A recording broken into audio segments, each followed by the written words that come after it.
Okay, so new gear day. Although considering the price these things go for and the status that these things have in the market, this is probably not the most exciting of new gears.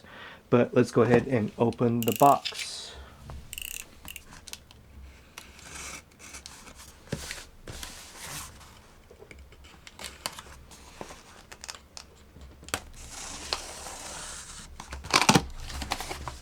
Okay.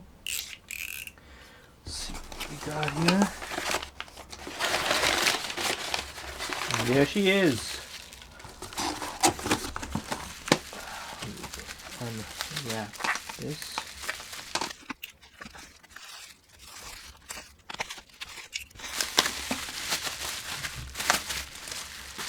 All right. So it is an Aria ADT-1 distortion, made in Japan. But I bought this for 15 bucks including shipping. I have no idea really what the schematic is. It'll be interesting to take a look at the schematic. I'll try to trace it because I couldn't find any online. So I really don't know what it's based off of. I'm guessing maybe like a DS-1. I have no idea. But it'll be fun to take a look inside and see what they got inside. But yeah, that's it. So let's go take a look. Okay, so before we plug this in, I just wanted to take a look inside to see what the circuit looks like and what's in there. So let's pop it open. I already unscrewed the back plate, so that should come off. Then we have, what is this? We have, okay, that's there. And so we have a nice printed circuit board. And let's take a look inside. Alright, so nice through-hole components. Let me adjust the camera, see if we can get a close-up.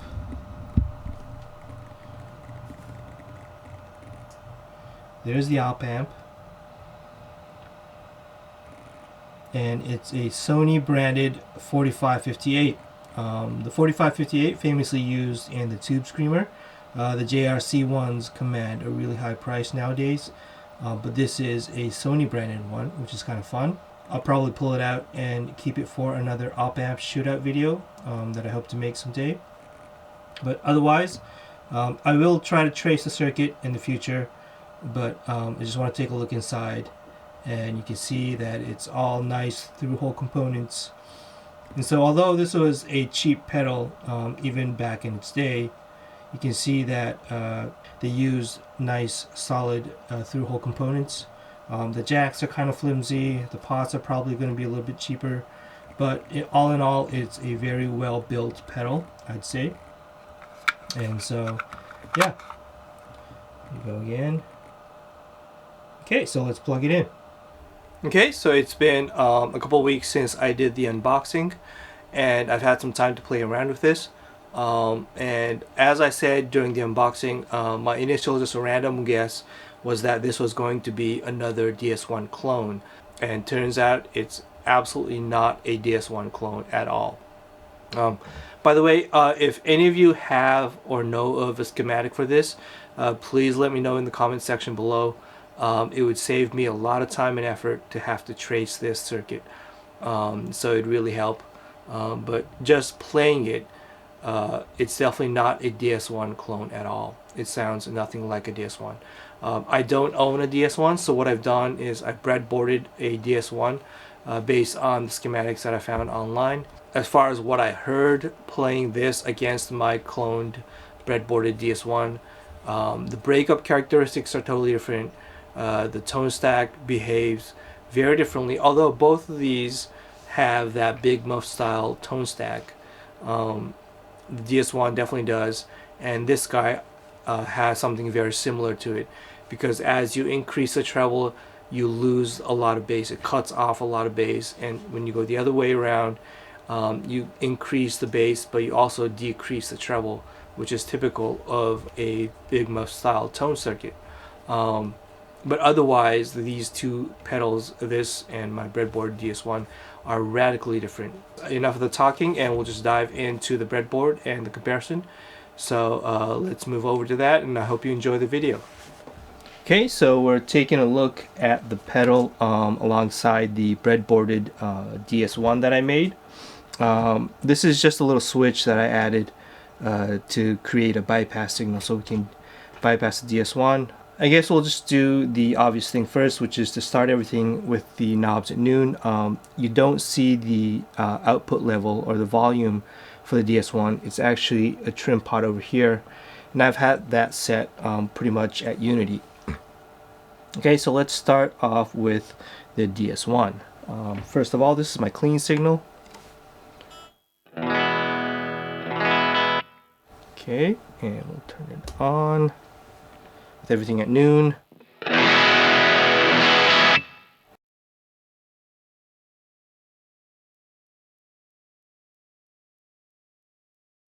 And let's go through the gain knob. So, and let me turn this down just a little bit. Okay, so we'll start off at noon again.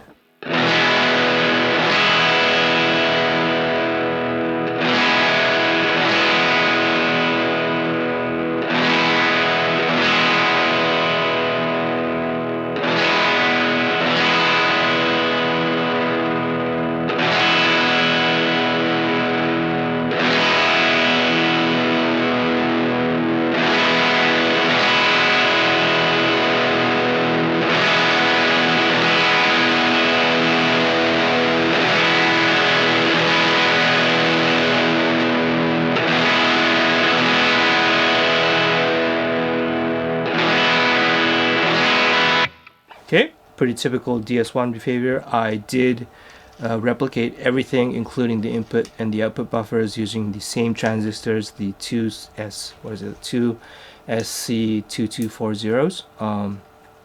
So as far as I know, it's pretty much a clone. But the one big thing is that I didn't have the same op amp. And after trying a bunch of ones that I had on hand, this is the JRC 5532. And that sounded best to my ears, so I have that in there. Anyway, so let's move on to the Aria Distortion. Okay, again with everything at noon.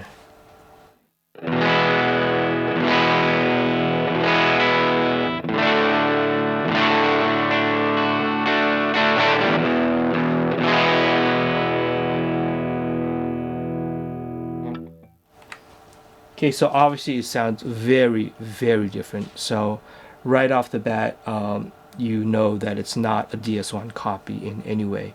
And I'm going to go through the distortion knob. So let's start off at noon.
Okay, so again, really, really different with the sweep, the distortion knob, and also with the breakup characteristics compared to a DS-1.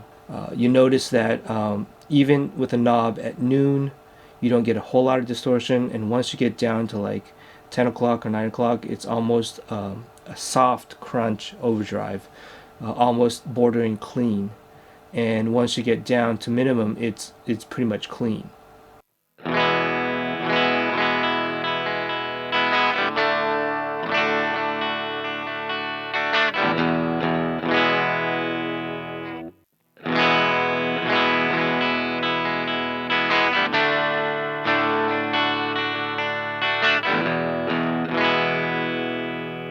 let's go quickly through the tone knob.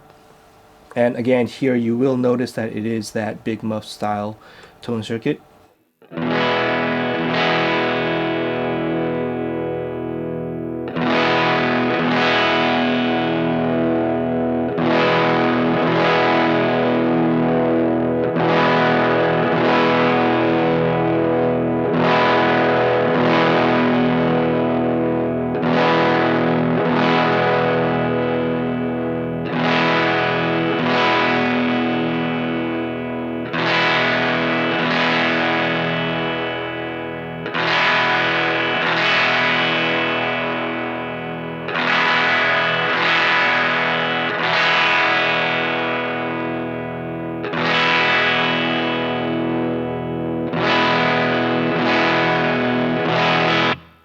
As you turn up the tone knob, you definitely shave off some of the bass. Even when you back off the treble all the way, you lose a lot of treble, but it still retains some of that top end. I did find a good setting where you actually can get a really like a good woolly big muff tone with the tone knob all the way down, and I'll demonstrate that later. And when you turn it up, it doesn't get all that great, but on the lower gain settings you can have it pretty high up, maybe at like 3 o'clock or so. So I think this is a much more usable tone knob compared to the DS-1. Let's go and see how the tone knobs behave.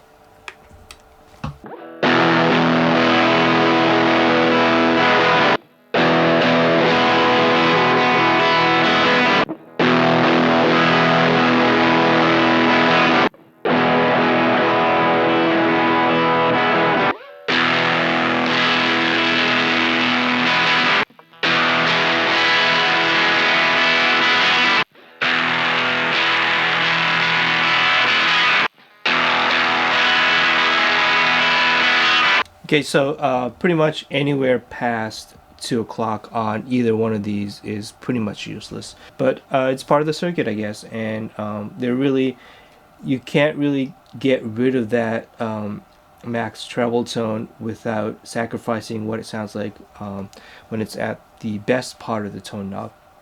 I guess that's part of that big muff style tone circuit. So let's take a look at the lower gain overdrive type settings on the Aria Distortion.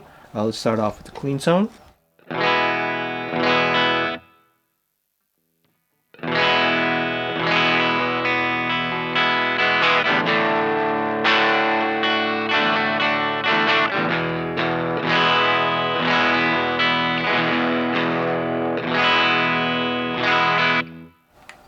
So you see that it's a really nice crunchy overdrive tone, totally low gain, and I wouldn't say it's perfectly transparent or flat frequency response because of the tone stack, but it's close enough. You'll see that with the low gain setting you could have the tone knob pretty high and it sounds pretty good.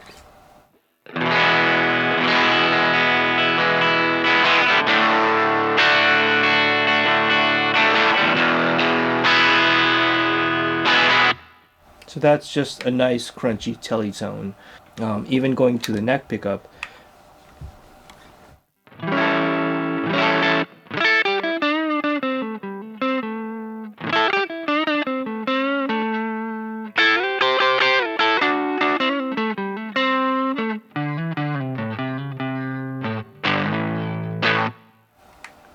so because it's cutting down on the lower frequencies, it does get rid of that fuzziness in the low end that the breakup has, and it makes it a little bit more usable, I think.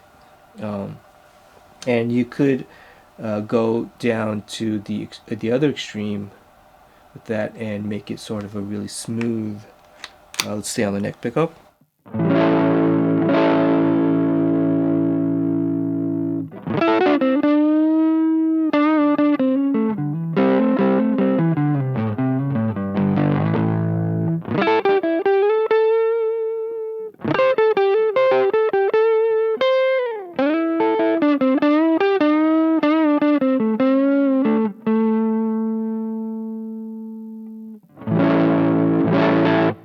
So let's go up the distortion knob, and what I've noticed is that right around like 2:30, right around here, right before 3 o'clock, it suddenly kicks into high gain distortion.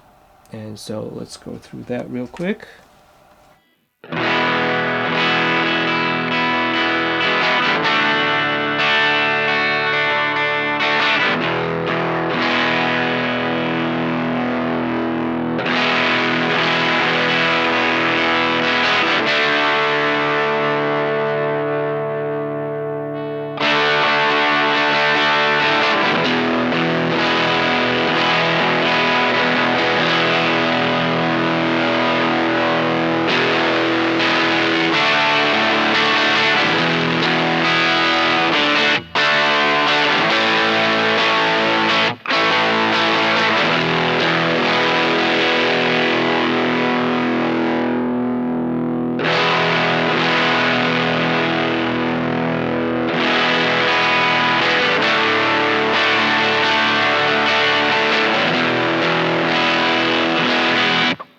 Okay, so again, like I said, the distortion just suddenly kicks in right around 2:30 or 3 o'clock, and then all the way max, it just gets crazy.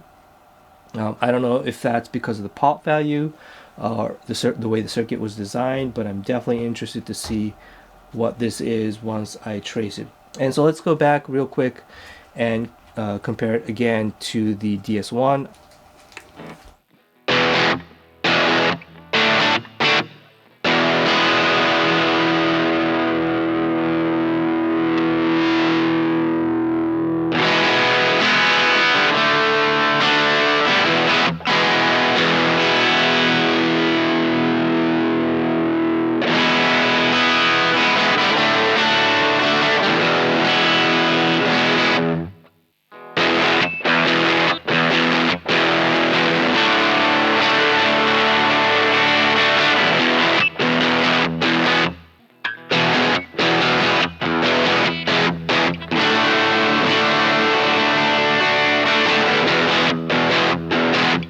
Okay, so you can see that it's obviously totally different, very few similarities between the two, except for the fact that the tone stacks are both most likely Big Muff inspired.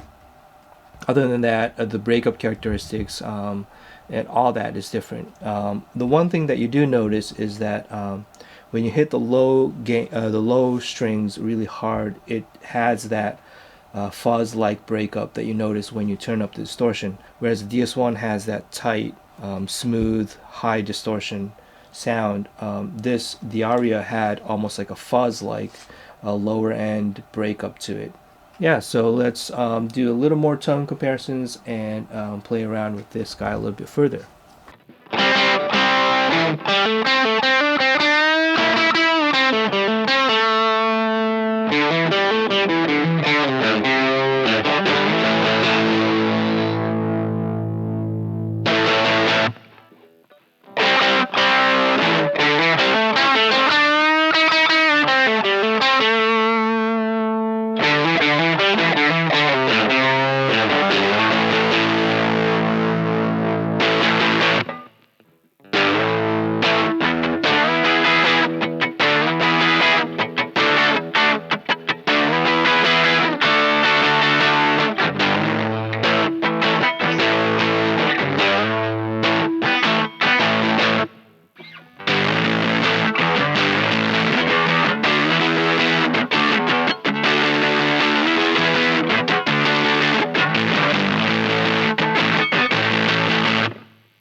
I wanted to show what I was talking about when you turn this all the way down and then max out the gain. This is just that creamy Big Muff saturated tone to my ears, and I was playing around earlier and it reminded me of the Black Crowes, the song Sometimes Salvation, the solo on that by Mark Ford.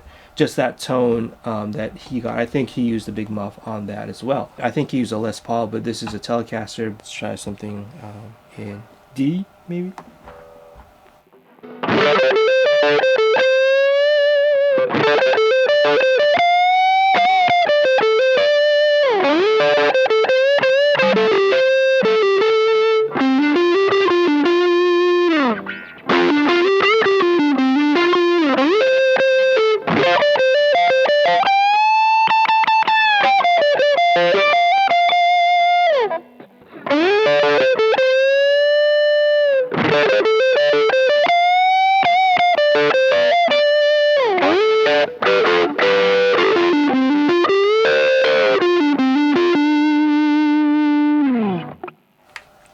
So you get an idea. It's totally usable. It sounds great. I'm sure in the capable hands of a better guitar player, it would sound really, really nice. So props to the Aria Distortion for that. It has a great usable. It's not just your straight up distortion. It has several tricks up its sleeve in a way. Whereas turning the knobs to extremes do give you a unique tone. And just to demonstrate, this is just for laughs.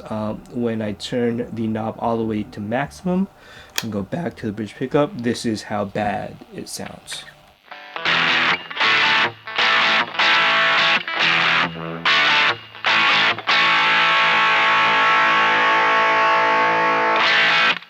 Okay, so it sounds really bad, but I think you could use that in a unique way. It kind of has a cocked wah sound, has a lo-fi sound, so if you wanted to do something really unique in a song and wanted to have this lo-fi distorted cocked wah sound, almost like a guitar playing through an AM radio or something like that, that could be a possibility for something like this.